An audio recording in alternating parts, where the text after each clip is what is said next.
Hallelujah, hallelujah. ഒരു അപ്പൻ മകനെയും കൊണ്ട് എൻ്റെ അടുക്കൽ പ്രാർത്ഥിക്കാനായിട്ട് പ്രാർത്ഥിക്കാൻ വന്നതിൻ്റെ കാരണം എന്താണെന്ന് വെച്ച് കഴിഞ്ഞാൽ, ഈ മകൻ കേരളത്തിൽ വെച്ച് നടത്തിയ എല്ലാ ബാഡ്മിൻ്റൺ മത്സരത്തിലും അവൻ സ്റ്റേറ്റ് ലെവലിൽ 1ാം സ്ഥാനമായി.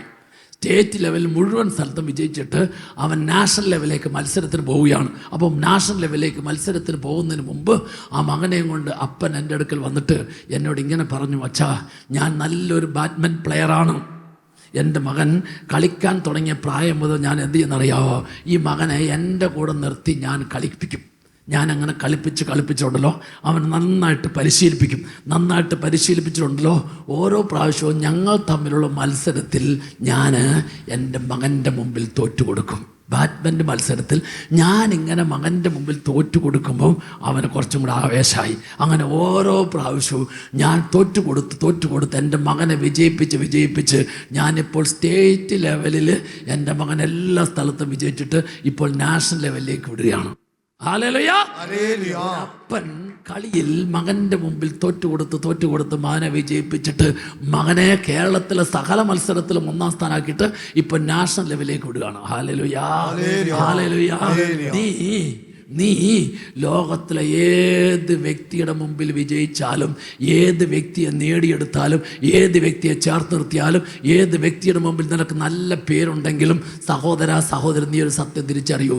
നീ നിൻ്റെ ഭാര്യയുടെ മുമ്പിൽ വിജയിക്കുന്നില്ലെങ്കിൽ, നീ നിൻ്റെ ഭാര്യയെ നേടിയെടുക്കുന്നില്ലെങ്കിൽ, നിൻ്റെ മറ്റ് കഴിവുകൾ എന്തെല്ലാം ഉണ്ടെങ്കിലും, മറ്റേതെല്ലാം സ്ഥലത്ത് വിജയിച്ചാലും നിൻ്റെ വിജയം ഒരിക്കലും യഥാർത്ഥ വിജയമായല്ല.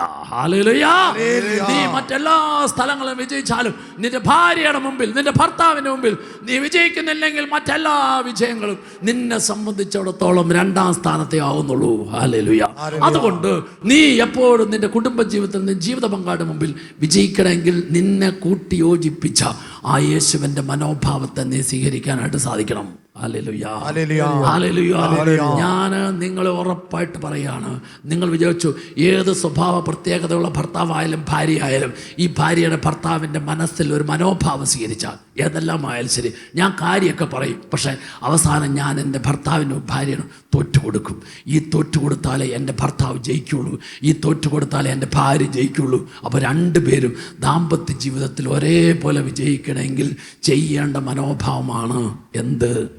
തോറ്റുകൊടുക്കുന്ന മനോഭാവം. ഇത് യേശുവിൻ്റെ മനോഭാവമാണ്. ഇത് കൂട്ടിയോജിപ്പിച്ചവൻ്റെ മനോഭാവമാണ്. ഹല്ലേലൂയ.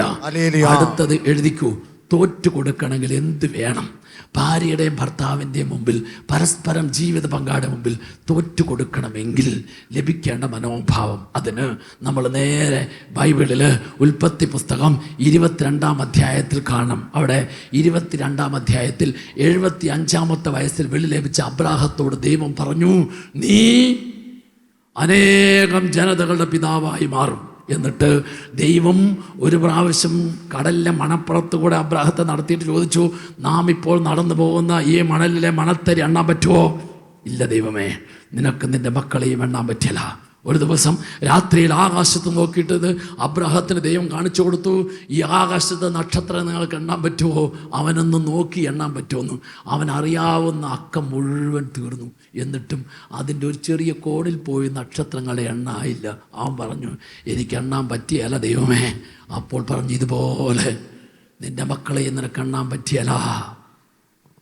25 വർഷം കാത്തിരുന്നു. എന്തുകൊണ്ട് നേരത്തെ അബ്രാഹത്തിന് മകനെ കൊടുത്തില്ല? മകനെ വല്ലതും കിട്ടിയായിരുന്നെങ്കിൽ അബ്രാഹം ഇങ്ങനെ ചിന്തിക്കുമായിരുന്നു, അല്ലെങ്കിൽ ചിന്തിക്കാൻ സാധ്യതയുണ്ട്. എനിക്ക് ഈ മകനെ കിട്ടിയത്, ഈ മക്കളെ കിട്ടിയതിൻ്റെ കാരണം എന്താണെന്നറിയാമോ? എൻ്റെ ആരോഗ്യം, എൻ്റെ കഴിവ്, എൻ്റെ സാമർഥ്യം കൊണ്ട് എനിക്ക് കിട്ടിയ മക്കളാണ് പറഞ്ഞേനെ. എന്നാൽ അവന് യാതൊരു സാധ്യതയുമില്ലാത്ത സമയത്ത് 100-ാമത്തെ വയസ്സിൽ ദൈവം ഒരു മകനെ കൊടുത്തു. കിട്ടിയ മകൻ അബ്രാഹത്തെ സംബന്ധിച്ചിടത്തോളം ഏറ്റവും ഇഷ്ടപ്പെട്ട സന്തോഷത്തിൻ്റെ അടയാളമായിരുന്നു. ദൈവം പറഞ്ഞു, മകനെ അബ്രാഹമേ, നിനക്ക് ഏറ്റവും ഇഷ്ടപ്പെട്ട നിന്റെ മകനെ മോറിയ മലയിൽ വെച്ച് നീ എനിക്കായിട്ട് ബലി കഴിക്കണം. അബ്രാഹത്തിൻ്റെ ഉള്ളിൽ ഒരു ബോധ്യം കിട്ടി. എന്താണെന്നറിയോ? മകൻ എൻ്റെതാണെങ്കിലും, എനിക്ക് സന്തോഷത്തിൻ്റെ അടയാളമാണെങ്കിലും എനിക്ക് അവകാശപ്പെടാനായിട്ട് അധികാരമില്ല. കാരണം എനിക്ക് ഔദാര്യമായിട്ട് കിട്ടിയതാ. 1, 2, എനിക്ക് യാതൊരു സാധ്യതയുമില്ലാത്ത സമയത്ത് പ്രായത്തിൽ കിട്ടിയതാണെങ്കിൽ ആ തന്ന ദൈവത്തിന് കിട്ടിയതിനെ കൊടുത്താൽ എനിക്ക് കുറവ് വരികയില്ല. എനിക്ക് കിട്ടിയതിനെ തന്നവന് കൊടുത്താൽ എനിക്ക് കുറവ് വരികയില്ല. നിൻ്റെ ജീവിതത്തിൽ എന്നും എപ്പോഴും ഉണ്ടാകേണ്ട ബോധ്യ എന്താണെന്നറിയാമോ? കർത്താവിന് വേണ്ടി നീ എന്ത് കൊടുത്താലും, നിൻ്റെ സമ്പത്ത് കൊടുത്താലും, അറിവ് കൊടുത്താലും, കഴിവ് കൊടുത്താലും, സമയം കൊടുത്താലും, ആരോഗ്യം കൊടുത്താലും, മക്കളെ കൊടുത്താലും നിനക്കൊരിക്കലും കുറവ് വരികയില്ല. ഹല്ലേലൂയ! കുറവ് വരികയില്ല എന്ന് ബോധ്യപ്പെടുന്നവനാണ്. ലൂക്കായുടെ സുവിശേഷം 19-ാം അധ്യായം 10-ാം തിരുവചനം. ഇവനും അബ്രാഹത്തിന്റെ പുത്രനാണ്. ആര്? ഇവനും അബ്രാഹത്തിന്റെ പുത്രനാണ്. സക്കേവസിനെ കുറിച്ച് ദൈവത്തിന്റെ വചനം പറയുകയാണ്, ഇവനും അബ്രാഹത്തിന്റെ പുത്രനാണ്. ചെയ്തത് സകല തെറ്റുകൾക്ക് 4 ഇരട്ടി പരിഹാരം ചെയ്തു. ഉള്ളത് മുഴുവൻ പങ്കുവെക്കാൻ തയ്യാറായി. അവന് കർത്താവ് രക്ഷ കൊടുത്തിട്ട് വചനം ഇങ്ങനെ പറയുന്നു, ഇവനും അബ്രാഹത്തിന്റെ പുത്രനാണ്. നഷ്ടപ്പെട്ടു പോയതിനെ കണ്ടെത്തി രക്ഷിക്കാൻ വേണ്ടിയാണ് മനുഷ്യപുത്രൻ വന്നിരിക്കുന്നത്. ഇവനും അബ്രാഹത്തിന്റെ പുത്രനാണ്. ആരുടെയെല്ലാം ജീവിതത്തിലാണ് ദൈവം അവൻ്റെ സ്വഭാവത്തോട്, ജീവിതത്തോട്, ആഗ്രഹത്തോട് പറ്റിച്ചേർന്ന് നടക്കുന്ന ചില പ്രവണതകൾ, ചിന്താഗതികൾ, സന്തോഷത്തിൻ്റെ അവസ്ഥകൾ, അതിനെ ചോദിക്കുന്നത്, ആ ചോദിക്കുന്നതിനെ കൊടുത്താൽ, ആ കൊടുക്കുന്നതിന് വേണ്ടിയിട്ട് തന്നെ ഒരുക്കിയാൽ അവനൊരിക്കലും നഷ്ടം വരികയില്ല. അപ്പോൾ അബ്രാഹാം ചിന്തിച്ചത് ഇങ്ങനെയാണ്, എൻ്റെ മകനെ എനിക്ക് കിട്ടിയെങ്കിലും തന്നത് ദൈവമാണ്. അവൻ തിരിച്ചു ചോദിക്കാൻ എനിക്ക് തിരിച്ചു പറയാൻ അവകാശമില്ല. അതുകൊണ്ട് എന്ത് ചെയ്തു? അബ്രാഹാം ചെയ്ത ഒന്നാമത്തെ കാര്യമാണ് ഉൽപ്പത്തി പുസ്തകം 22-ാം അധ്യായത്തിൻ്റെ 5-ാം തിരുവചനം. ഉൽപ്പത്തി പുസ്തകം 22-ാം അധ്യായം 5-ാം തിരുവചനം. വചനം ഇങ്ങനെ പറയുകയാണ്, അബ്രാഹാം വേലക്കാരോട് പറഞ്ഞു, കഴുതയുമായി നിങ്ങൾ ഇവിടെ നിൽക്കുക. അടുത്ത വചനം ഇങ്ങനെയാണ്, ഞാനും മകനും പോയി ആരാധിച്ചിട്ട് മകനെ ബലിയർപ്പിച്ചിട്ട് വരാന്നല്ല, ഞാനും മകനും പോയി ആരാധിച്ചിട്ട് വരാം. ആർക്കാണ് ജീവിതത്തിൽ തോറ്റുകൊടുക്കാൻ സാധിക്കുന്നത്? തോറ്റുകൊടുക്കാൻ സാധിക്കണമെങ്കിൽ ദൈവം അനുവദിക്കുന്നതിന്, അല്ലെങ്കിൽ എനിക്ക് പറ്റിയാല, ശരിയായാല, ഞാൻ അവളുടെ മുമ്പിൽ തോറ്റുപോകും, ഞാൻ അങ്ങനെ വിടിയാല എന്ന നിൻ്റെ മനോഭാവം ഉണ്ടല്ലോ, എന്ന നിൻ്റെ പിടിവാശി ഉണ്ടല്ലോ, എന്ന നിൻ്റെ ചിന്താഗതി ഉണ്ടല്ലോ, എന്ന നിൻ്റെ കാഴ്ചപ്പാടുണ്ടല്ലോ, അതിനെ നീ എന്താക്കി മാറ്റണം? സഹോദര, സഹോദരി, നീ അതിനെ ആരാധനയാക്കി മാറ്റണം. ആർക്കാണ് തോറ്റുകൊടുക്കാൻ സാധിക്കുന്നത്? ആരാണോ തൻ്റെ ജീവിതത്തിൽ തനിക്ക് പറ്റിയല്ല, വിട്ടുകൊടുക്കുകയല്ല, ഞാൻ ചെറുതായില്ല, ഞാൻ ക്ഷമിക്കുകയല്ല എന്ന് ചിന്തിക്കുന്നത്? നിൻ്റെ ആ ചിന്ത, നിൻ്റെ ആ മനോഭാവം, നിൻ്റെ ആ കാഴ്ചപ്പാട് എന്താക്കി മാറ്റണം? നോട്ട് ബുക്കിൽ എഴുതി വെക്ക്, ആരാധനയാക്കി മാറ്റണം. ആർക്കാണ് തോറ്റുകൊടുക്കാൻ സാധിക്കുന്നത്? ജീവിതത്തിൽ ബുദ്ധിമുട്ട്, പ്രയാസം, നൊമ്പരം, പറ്റിയല, ക്ഷമിക്കുകയല്ല, വിടിയല എന്നൊക്കെ ചിന്തിക്കുന്ന നിന്റെ ചിന്താഗതി, നിന്റെ മനോഭാവത്തെ, നിന്റെ ആഗ്രഹത്തെ ആരാധനയാക്കി മാറ്റണം. ഹല്ലേലൂയ! ആരാധനയാക്കി മാറ്റിയാൽ നമ്മൾ ഒരു ആരാധന ഗാനത്തിൽ ഇങ്ങനെ പാടും, ബന്ധനമഴിയും കെട്ടുകളഴിയും, രോഗം മാറും, ക്ഷീണം മാറും, ബന്ധനമഴിയും കെട്ടുകളഴിയും, മൺകുടമുടയും തീ കത്തിയിടും. അതെ, നീ എന്തിനെ ആരാധനയാക്കി മാറ്റുന്നു? ആരാധനയാക്കി മാറ്റുന്നതിന് മുമ്പിൽ കർത്താവ് ഇറങ്ങി വരും.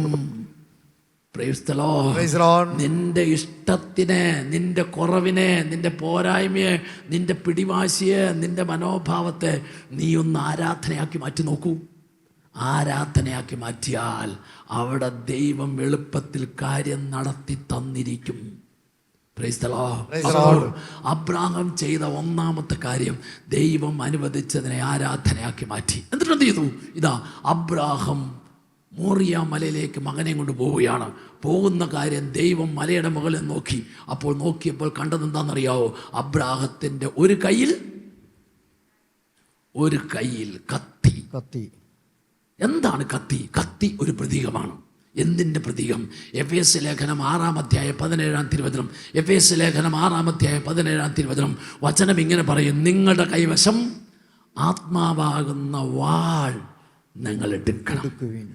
ആത്മാവാകുന്ന വാൾ, ദൈവവചനമാകുന്ന ആത്മാവിൻ്റെ വാൾ, ദൈവവചനമാകുന്ന ആത്മാവിൻ്റെ വാൾ. അപ്പോൾ കത്തി എന്തിൻ്റെ പ്രതീകമാണ്? വചനത്തിൻ്റെ പ്രതീകമാണ്. വചനത്തിൻ്റെ പ്രതീകമാണ്. ഇനി വചനം എന്ന് പറഞ്ഞാൽ എന്താണ്? യോഹന്നാന്റെ സുവിശേഷം 1-ാം അധ്യായം 1-ാം തിരുവചനം, ആദിയിൽ വചനമുണ്ടായിരുന്നു, വചനം ദൈവത്തോടു കൂടിയായിരുന്നു, വചനം ദൈവമായിരുന്നു, വചനം സമം യേശു ക്രിസ്തു. അപ്പോൾ മോറിയ മലയിൽ നിന്ന് ദൈവം നോക്കിയപ്പോൾ അബ്രാഹത്തിൽ എന്ത് കണ്ടു? അബ്രാഹത്തിൽ വചനത്തിന്റെ നിറവ് കണ്ടു. വചനത്തിന്റെ നിറവ് എന്ന് പറഞ്ഞാൽ ആരെയാണ്? യേശുവെ കണ്ടു. അബ്രാഹത്തിൽ യേശു നിറഞ്ഞിരിക്കുന്നു. അപ്പോൾ ബുദ്ധിയുടെ തലത്തിൽ ഒരു ചോദ്യമുണ്ട്. ആ ചോദ്യം യഹൂദന്മാർ ചോദിച്ചു. എന്താ ചോദിച്ചെന്നറിയാമോ? നിയമജ്ഞനും ഫരിസേയനും ചോദിച്ചു, നിനക്കിനിയും 50 വയസ്സായിട്ടില്ല, എന്നിട്ടാണോ നീ പറയുന്നത് നീ അബ്രാഹത്തെ കണ്ടെന്ന്? നിനക്കിനിയും 50 വയസ്സായിട്ടില്ല, എന്നിട്ടാണോ നീ പറയുന്ന അബ്രാഹത്തെ കണ്ടെന്ന് എന്ന് യേശുവിനോട് നിയമജ്ഞർ ചോദിച്ചപ്പോൾ യേശു അസന്നിഗ്ധമായിട്ട് പ്രഖ്യാപിച്ചു. യോഹന്നാന്റെ സുവിശേഷം 8-ാം അധ്യായം 58-ാം തിരുവചനം, യോഹന്നാൻ 8:58, ഈശോ പറഞ്ഞത് ഇങ്ങനെയാണ്,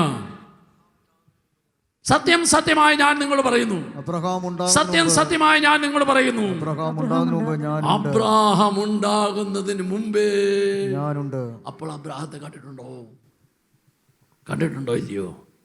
അബ്രാഹത്തെ കണ്ടിട്ടുണ്ട്. ആദിയിൽ വചനമുണ്ടായിരുന്നു. ആദിയിൽ ദൈവം ആകാശവും ഭൂമിയും സൃഷ്ടിച്ചു. നമുക്ക് നമ്മുടെ ഛായയിലും സാദൃശ്യത്തിലും മനുഷ്യനെ സൃഷ്ടിക്കാം. സ്നേഹത്തിൻ്റെ കൂട്ടായ്മ, അതാണ് ദൈവം. ഹല്ലേലൂയ. പിതാവും പുത്രനും പരിശുദ്ധാത്മാവുമായ സ്നേഹത്തിൻ്റെ കൂട്ടായ്മ, മാറ്റാൻ പറ്റാത്ത വിധത്തിൽ ചേർന്ന് നിൽക്കുന്ന ദൈവിക ചൈതന്യവും നിറവും ശക്തിയും അഭിഷേകവും. അപ്പം എന്ത് ചെയ്തു? ദൈവം കണ്ടു അബ്രാഹത്തിൽ. ദൈവം അനുവദിക്കുന്നതിനെ ആരാധനയായി കൊടുത്താൽ ആ വ്യക്തിയിൽ നിറയുന്ന വ്യക്തിയുടെ പേരാണ് യേശു ക്രിസ്തു. ആ വ്യക്തിയുടെ പേരാണ് വചന നിറവ്. അബ്രാഹത്തിൽ വചനത്തിൻ്റെ നിറവുണ്ടായി, യേശുവിൻ്റെ നിറവുണ്ടായി. ആരിൽ ദൈവവചനത്തിൻ്റെ നിറവുണ്ടാവോ, ആരിൽ യേശുവിൻ്റെ മനോഭാവം ചിന്ത നിറയുന്നു, ആ നിറയുന്ന വ്യക്തിയിൽ പ്രവർത്തിക്കുന്ന ശക്തിയുടെ പേരാണ് പരിശുദ്ധാത്മാവ്. അതുകൊണ്ടാണ് അബ്രാഹത്തിൻ്റെ അടുത്ത കൈ നോക്കി, അടുത്ത കൈയിൽ എന്താ കണ്ടത്? അടുത്ത കൈയിൽ തീ. തീ എന്തിൻ്റെ പ്രതീകമാണ്? പരിശുദ്ധാത്മാവിൻ്റെ പ്രതീകമാണ്. ആരിൽ വചനം നിറയുന്നോ, വചനം നിറയുന്ന വ്യക്തികളിൽ പരിശുദ്ധാത്മാവ് നിറയും. അപ്പോൾ അബ്രാഹത്തെ കയറി വരുന്ന അബ്രാഹത്തെ, മകനെയും കൊണ്ട് വരുന്ന അബ്രാഹത്തെ ദൈവം നോക്കിയപ്പോൾ ദൈവം അനുവദിച്ച് 1 ആരാധനയാക്കി മാറ്റി, 2 വചനത്തിൻ്റെ നിറവ്, യേശുവിൻ്റെ നിറവ് അബ്രാഹത്തിൽ കണ്ടു, 3 പരിശുദ്ധാത്മാവിൻ്റെ ശക്തിയുടെ നിറവ് അബ്രാഹത്തിൽ കണ്ടു. മുമ്പോട്ട് പോകുമ്പോൾ മകൻ തിരിഞ്ഞു ഒരു ചോദ്യം അപ്പനോട് ചോദിച്ചു, പ്രസക്തമായ ചോദ്യം. അപ്പ, ഇപ്പോഴാണ് ഞാൻ ഒരു കാര്യം ഓർത്തത്. അപ്പൻ്റെ കയ്യിൽ കത്തിയുണ്ട്, അപ്പൻ്റെ കയ്യിൽ തീയുണ്ട്, എൻ്റെ തലയിൽ വിറകുണ്ട്. പക്ഷേ ബലിയർപ്പിക്കാനുള്ള ബലിമൃഗം എവിടെ? ബലിയർപ്പിക്കാനുള്ള ബലിമൃഗം എവിടെ? മകന്റെ പ്രസക്തമായ ചോദ്യത്തിന് മുമ്പിൽ അപ്പൻ പതറിയില്ല. മോനെ, ദൈവം നമ്മോട് ചതി ചെയ്തടാ, നിന്നെയാണ് മോറിയ മലയിൽ കൊണ്ട് ബലിയർപ്പിക്കാൻ പോകുന്നത്. അപ്പൻ മകനോട് പറഞ്ഞില്ല. പിന്നെയോ അപ്പൻ മകന് കൊടുത്ത ഉത്തരമുണ്ട്. ഉൽപ്പത്തി പുസ്തകം 22-ാം അധ്യായം 8-ാം തിരുവചനം. അപ്പൻ മകനോട് പറഞ്ഞു, മകനെ, അത് ദൈവം തരും. മകനെ, അത് ദൈവം തരും എന്ന വാക്ക് എന്തിൻ്റെ വാക്കാണെന്നറിയാവോ? എന്തിൻ്റെ വാക്കാണെന്നറിയാവോ? പ്രതീക്ഷയുടെ വാക്കാ. ഹല്ലേലൂയ. ഇപ്പോൾ ഈ ജീവിതത്തിൽ കാണുന്ന നഷ്ട, തകർച്ചയാ, പരാജയമാ, അസ്വസ്ഥയാ, കടബാധ്യ, നോക്കണ്ട, പേടിക്കണ്ട. നിന്റെ കടബാധ്യ, തകർച്ച, നഷ്ടം വേണ്ട. ഇതിനപ്പുറത്ത് ഈ കടബാധ്യതയെ സമൃദ്ധിയാക്കി മാറ്റുന്ന ഒരു ദൈവമുണ്ട്. ഈ നഷ്ടത്തെ ലാഭമാക്കി മാറ്റുന്ന ദൈവമുണ്ട്. പരാജയത്തെ വിജയമാക്കി മാറ്റുന്ന ദൈവമുണ്ട്. ആ ദൈവത്തെ എൻ്റെ നഷ്ടത്തിലും തകർച്ചയിലും പരാജയത്തിലും ഇല്ലായ്മയിലും ദാരിദ്ര്യത്തിലും ഞാൻ കണ്ടാൽ, ആ കാണുന്ന ഞാൻ പറയും, ഇപ്പോഴുള്ളതെല്ലാം താൽക്കാലികം. ഇതിനപ്പുറത്ത് എന്നെ ഉയർത്തുന്ന ദൈവത്തിൻ്റെ ഒരു കരമുണ്ട്. ആ കരം ഞാനിവിടെ കാണുന്നു.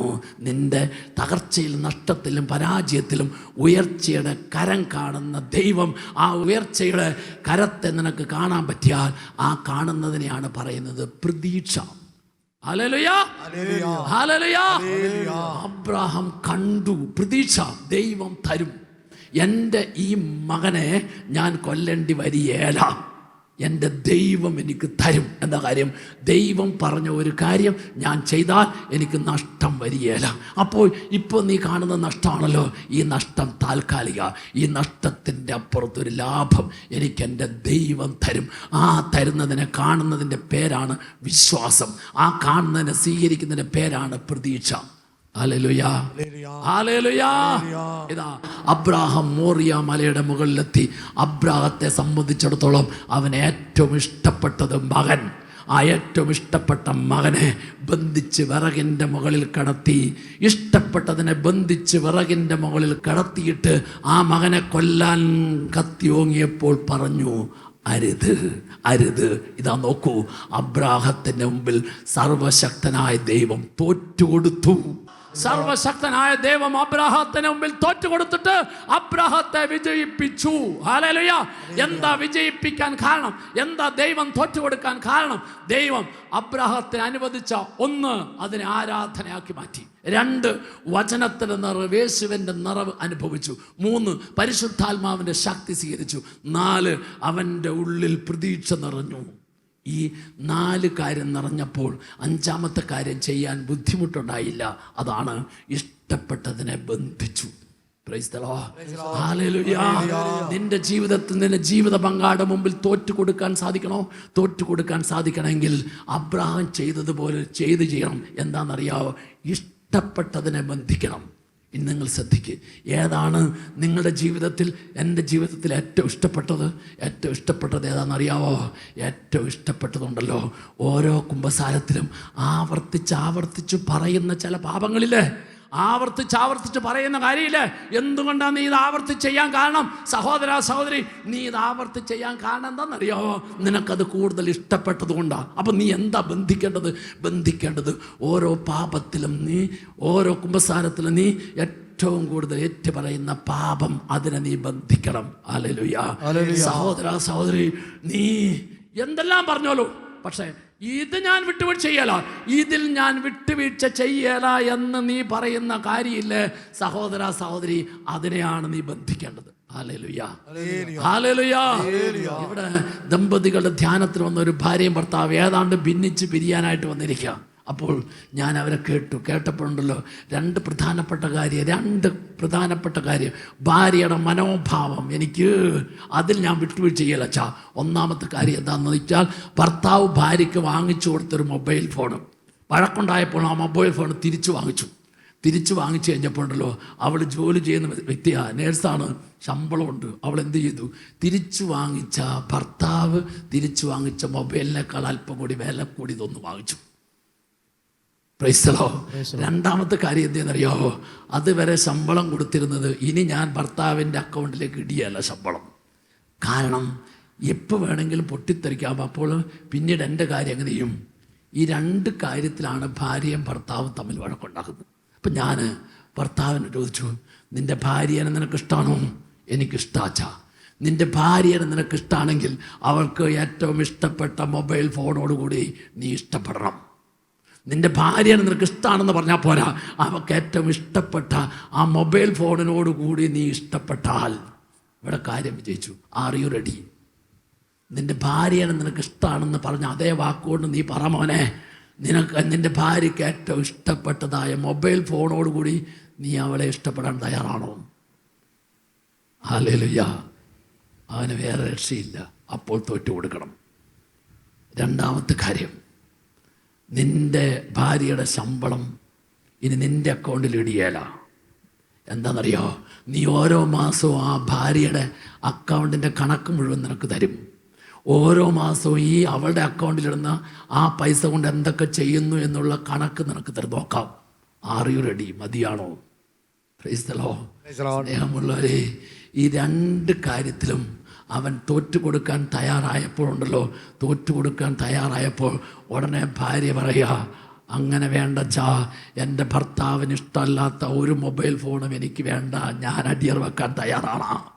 അങ്ങനെയാണെങ്കിലുണ്ടല്ലോ, ഞാൻ എൻ്റെ എല്ലാ അക്കൗണ്ടും എൻ്റെ എല്ലാ ശമ്പളവും ഇട്ട് കൊടുക്കാൻ തയ്യാറാണ്. പക്ഷേ നേരെ തിരിച്ച് ഓരോ മാസത്തെയും ഈ അക്കൗണ്ടിലെ കണക്ക് എനിക്ക് കാണിച്ചു തരണം. റെഡിയാണോ? ഹല്ലേലൂയ. സ്നേഹമുള്ളവരെ, രണ്ടുപേരും ഒരേപോലെ തോറ്റുകൊടുക്കാൻ തയ്യാറായപ്പോഴുണ്ടല്ലോ, അകന്ന ദാമ്പത്യ ബന്ധം ഒരു കാര്യം തീരുമാനിച്ചു: എപ്പോഴെല്ലാമാണ് തോറ്റുകൊടുക്കുന്നത് അപ്പോഴെല്ലാമാണ് നമ്മുടെ ദാമ്പത്യ ജീവിതം വിജയിക്കുന്നത്. Hallelujah, hallelujah. രണ്ട് കരങ്ങൾ ഉയർത്തിപ്പിടിക്ക്, രണ്ട് കരങ്ങൾ ഉയർത്തിപ്പിടിക്ക്. ദാമ്പത്യ ജീവിതം എന്നും എപ്പോഴും വിജയപ്രദമാക്കി തീരണമെങ്കിൽ നിന്റെ ചില പിടിവാശിയുണ്ട്. ഈ ജീവിതം തകർന്നാലും ഞാൻ ആ പിടിപിടിയേല, ഞാൻ മറ്റെന്തെല്ലാം ചെയ്താലും ശരി ആ കാര്യത്തിൽ ഞാൻ വിട്ടുവീഴ്ച ചെയ്യല, അങ്ങനെ വിട്ടുവീഴ്ച ചെയ്യല, പിടിപിടിയല എന്ന് നീ ചിന്തിക്കുന്നതിന് ചില മനോഭാവം ഉണ്ടല്ലോ, ചില പ്രതികരണം ഉണ്ടല്ലോ, നീ അതിനെ കർത്താവിൻ്റെ തിരുമുമ്പിൽ അടിയറ വെച്ചിട്ട് നീ അവിടെയാണ് തോറ്റുകൊടുക്കാൻ തയ്യാറാകേണ്ടത്.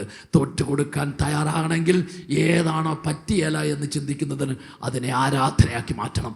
അതിനെ നീ ആരാധനയാക്കി മാറ്റിയാൽ അവിടെ യേശുവിൻ്റെ വചനത്തിൻ്റെ ശക്തി നിറയും, ആത്മാവിൻ്റെ ശക്തി നിറയും. നിനക്ക് വലിയൊരു പ്രതീക്ഷ കിട്ടും. നീ നിന്റെ ജീവിതത്തിൽ ഏറ്റവും കൂടുതൽ ഈ തോറ്റുകൊടുക്കുന്നതിലൂടെ വിജയിക്കും. കർത്താവേ, ഈ മനോഭാവം എൻ്റെ ജീവിതത്തിൽ, എൻ്റെ കുടുംബത്തിൽ, എൻ്റെ ബന്ധങ്ങളിൽ നിറയാൻ നീ എന്നെ സഹായിക്കണേ. ആഗ്രഹിച്ച രണ്ട് കരങ്ങൾ ഉയർത്തി വിളിച്ചോ, ഈശോയേ. ഈശോയുടെ മനോഭാവം ഈശോ കൂട്ടി യോജിപ്പിച്ച ഭാര്യ ഭർത്തൃബന്ധത്തിൽ എന്നും എപ്പോഴും നിറയട്ടെ. ആ നിറവ് നിന്റെ ജീവിതത്തിൽ വിജയമായി മാറട്ടെ. ആ നിറവ് നിന്റെ ജീവിതത്തിൽ ഉയർച്ചയായി മാറട്ടെ. ആ നിറവ് നിന്റെ ജീവിതത്തിൽ ആനന്ദമായി മാറട്ടെ. ആ നിറവ് നിന്റെ ജീവിതത്തിൽ അഭിവൃദ്ധിയായി മാറട്ടെ. എല്ലാവരും വിളിച്ചോ, ഈശോയേ. രണ്ട് കരങ്ങൾ ഉയർത്തിപ്പിടിച്ചിട്ട് ഈശോ നിനക്ക് തന്ന നിന്റെ ജീവിത പങ്കാളിൽ എല്ലാ കുറ്റങ്ങളും കുറവുകളോടും കൂടി ഇന്ന് വരെ നീ പറഞ്ഞ പരാതി പരിഭവം മുഴുവനും കൂടി ഈശോയുടെ കരങ്ങളിലേക്ക് കൊടുത്തിട്ട് പ്രാർത്ഥിക്കുന്നു. നീ എനിക്ക് ജീവിതത്തിൽ തുണയായി തന്ന, നീ എനിക്ക് ജീവിതത്തിൽ തുണയായി തന്ന ഇണയെ കരങ്ങളിൽ സമർപ്പിച്ചു. രണ്ട് കരങ്ങൾ ഉയർത്തിപ്പിടിച്ച് നിന്റെ ജീവിത പങ്കാളി ഈശോയുടെ കരങ്ങളിൽ സമർപ്പിച്ച് ഒരിക്കൽ കൂടി പ്രാർത്ഥിച്ചോ.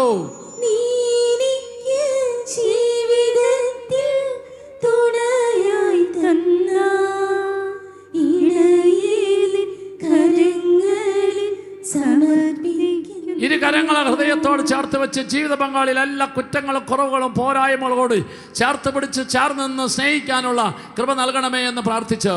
പരസ്പരം കുറവെല്ലാം ക്ഷമിച്ചാമോദാ നിൻഹിതം പോൽ ജീവിക്കാൻ ശക്തിയേകണം. വലിയ ആഗ്രഹത്തോടെ പരസ്പരം കുറവെല്ലാം ക്ഷമിച്ചാമോദാൻ നിൻഹിതം പോൽ ജീവിക്കാൻ ശക്തിയേകണം. രണ്ട് കരങ്ങൾ ഉയർത്തിപ്പിടിച്ച് നല്ല ശബ്ദത്തിൽ 3 ഹല്ലേലൂയ പറഞ്ഞു. ഹല്ലേലൂയ. നല്ലൊരു കൈയടി കൊടുത്ത് കർത്താവിനെ മഹത്വപ്പെടുത്തിക്കോ. നന്നായിട്ടൊന്ന് കൈയടിച്ചോ.